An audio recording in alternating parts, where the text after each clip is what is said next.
അസ്സലാമലൈക്കും. നമ്മൾ മന്തിയാണ് ഉണ്ടാക്കുന്നത്, ബീഫ് മന്തിയാണ് ഉണ്ടാക്കുന്നത്. അതായത് നമ്മൾ 1 kg റൈസാണ് എടുത്തിട്ടുള്ളത്.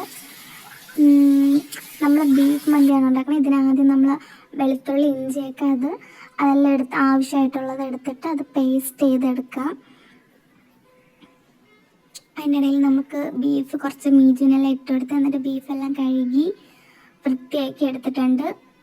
അതിൽ നമ്മൾ പേസ്റ്റ് ചെയ്ത് വെച്ച് ഇഞ്ചി വെളുത്തുള്ളിയെല്ലാം ഇട്ട് കൊടുത്തിട്ട് അതേപോലെ അതിനാവശ്യമായിട്ടുള്ള വെള്ളം ഒഴിച്ചു കൊടുത്തിട്ടുണ്ട്. പിന്നെ അതിനാവശ്യമായിട്ടുള്ള ഉപ്പ്, മഞ്ഞൾപ്പൊടി,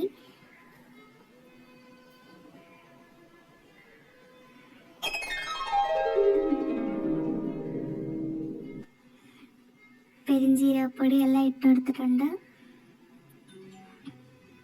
പിന്നെ അതിന് നമ്മൾ കുക്കറിൽ വെച്ചിട്ടുണ്ട്. അത് ബീഫ് ആയതുകൊണ്ട് ഒരു 6 ഫീസിലൊക്കെ കേൾക്കുന്നവരെ വയ്ക്കണം. ഇതാണ് നമുക്ക് വേണ്ട ആവശ്യമായ സാധനങ്ങൾ. ക്യാപ്സിക്കൻ, ഒരു വലിയ ക്യാപ്സിക്കൻ, സവാള ഒരു 4 സവാള, മുളക്, ഇതൊക്കെയാണ് വേണ്ടത് നമുക്ക്. പിന്നെ തക്കാളി 2-3 തക്കാളി വേണം.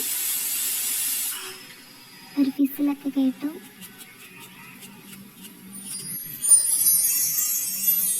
എൻ്റെ ഉമ്മയാണ് തരിയനായിട്ട്, അതൊന്നും സ്പീഡിലായിരുന്നു.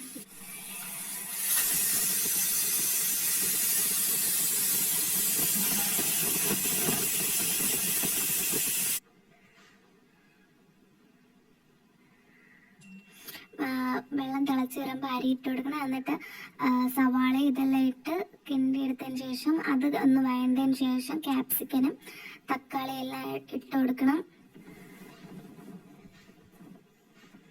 ഇട്ട് നല്ല വഴണ്ട് വരുമ്പോൾ നമ്മൾ 3 ആണ് നമ്മൾ ഇട്ടിട്ടുള്ളത്. മാഗി ക്യൂബ് ഇട്ട് കൊടുക്കണം.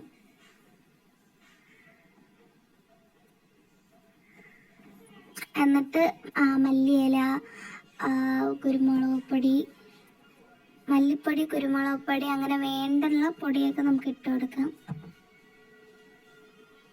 പിന്നെ മറ്റേ ഗ്രാമ്പും പട്ട അതെല്ലാം ഇട്ട് കൊടുക്കുകയാണ്. എന്നിട്ട് അതെല്ലാം ഇട്ടിട്ട് നല്ല വഴണ്ട് വരണ വരെ ഇതാക്കിക്കണം.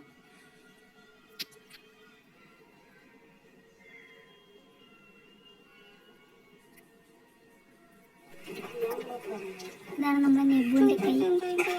അത് നമ്മൾ കുറച്ച് ടേസ്റ്റ് ചെയ്യാൻ കൊടുത്തിട്ടുണ്ടായിരുന്നേ.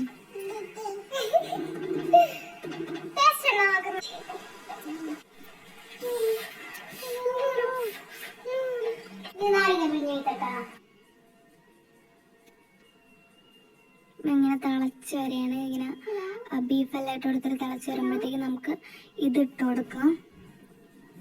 നാരങ്ങ പിഴിഞ്ഞ് ഒഴിച്ച് കൊടുക്കാം. എന്നിട്ട് വെന്ത ചോറ് ഇങ്ങനെ അതിലിട്ട് കൊടുക്കുകയാണ് ചെയ്യുന്നത്. നമുക്കൊരു മിസ്റ്റേക്ക് പറ്റി. മന്തി പൗഡർ ആദ്യം ഇട്ട് കൊടുക്കണമായിരുന്നു, പക്ഷെ ലാസ്റ്റായിപ്പോയി. എന്നാലും കുഴപ്പമില്ലായിരുന്നു, ടേസ്റ്റെല്ലാം കുഴപ്പമില്ലായിരുന്നു. പക്ഷെ അത് ആദ്യമാണ് ഇട്ട് കൊടുക്കേണ്ടത്. ചോറ് ഇടുന്നതിന് മുമ്പ് ഇട്ടിങ്ങനെ ഇതാക്കണമായിരുന്നു. കുഴപ്പമില്ല, സീനില്ല. നമ്മൾ മന്തി പകുതി റെഡി ആയിട്ടുണ്ട്. ഇങ്ങനെ അടച്ച് വെച്ച് കുറച്ച് വേവിച്ചതിന് ശേഷം നമുക്ക് സ്മോക്ക് ചെയ്യാൻ വേണ്ടിയിട്ട് എടുക്കാം. സ്മോക്കിങ്ങിന് നമ്മൾ കുറച്ച് ചിരട്ട കത്തിച്ചിട്ടാണ് എടുത്തിട്ടുള്ളത്. അതിൽ കുറച്ച് ഓയിലും കൂടെ ഒഴിക്കുമ്പോൾ സ്മോക്ക് ഇതാ വരും.